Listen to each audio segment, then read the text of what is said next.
السلام علیکم ورحمۃ اللہ وبرکاتہ نحمده ونصلی علی رسولہ الکریم اما بعد۔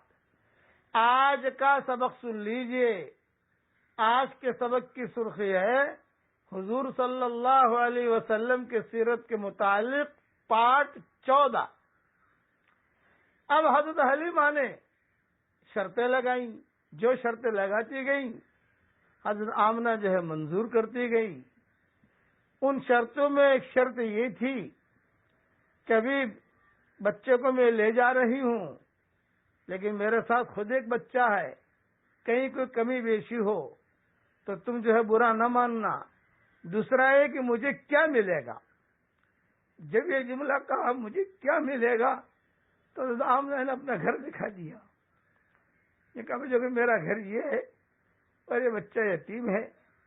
عبد المطلب آئے، انہوں نے کہا کہ تو فکر نہ کر، ہم جو ہے جو بھی ہوگا ہم تجھے دیں گے۔ خود عبد المطلب تو یعنی چودھری تھے، لیکن اس زمانے کے اعتبار سے کوئی اتنا زیادہ مال نہیں تھا، اونٹ وغیرہ ہوتے تھے ان کے پاس، کہیں کو تو فکر نہ کر۔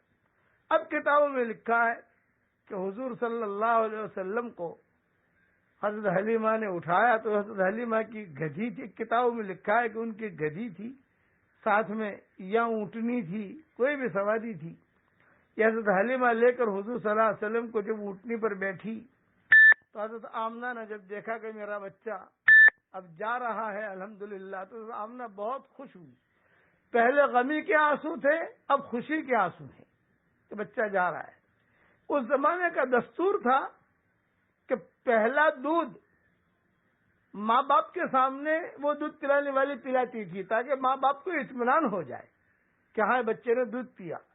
حضرت حلیمہ اٹھنے پر بیٹھی، حضور صلی اللہ علیہ وسلم کو لیا اور حضور صلی اللہ علیہ وسلم کو اپنی چھاتی سے لگایا تاکہ دودھ پیئے، تو حضور صلی اللہ علیہ وسلم نے اپنا منہ موڑ لیا، دودھ نہیں پیا۔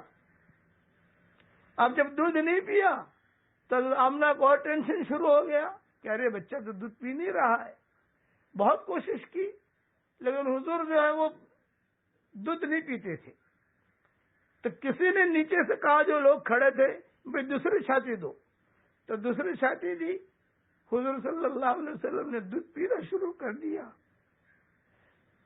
دنیا میں آتے ہی انصاف قائم کر دیا کہ ایک چھاتی میرے لیے ہے اور ایک چھاتی میرے رضائی بھائی کے لیے ہے۔ آپ نے جب دودھ پیا تو حضرت آمنہ کو بہت خوشی ہوئی۔ اب حضرت حلیمہ اونٹنی پر جب بیٹھی تو کتابوں میں لکھا ہے کہ ان کی اونٹنی بہت کمزور تھی، لیکن بیٹھتے ہی اونٹنی طاقت والی بن گئی، اس کے تھنوں میں دودھ آ گیا۔ ان کے شوہر نے کہا مانو نہ مانو کوئی برکتی بچہ ہمیں ملا ہے۔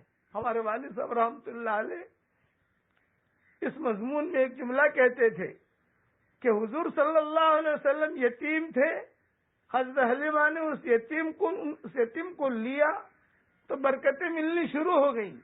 آج حضور صلی اللہ علیہ وسلم کا دین بھی یتیم ہے۔ جو بھی حضور کے یتیم دین کو اپنے گلے سے لگائے گا، اللہ تعالیٰ اس کو بھی وہی برکتیں دے گا جو اللہ نے حضرت حلیمہ کو دی تھی۔ کہ آج حضور صلی اللہ علیہ وسلم کا دین یتیم ہو چکا، اس وقت تو حضور یتیم تھے، آج دین یتیم ہے۔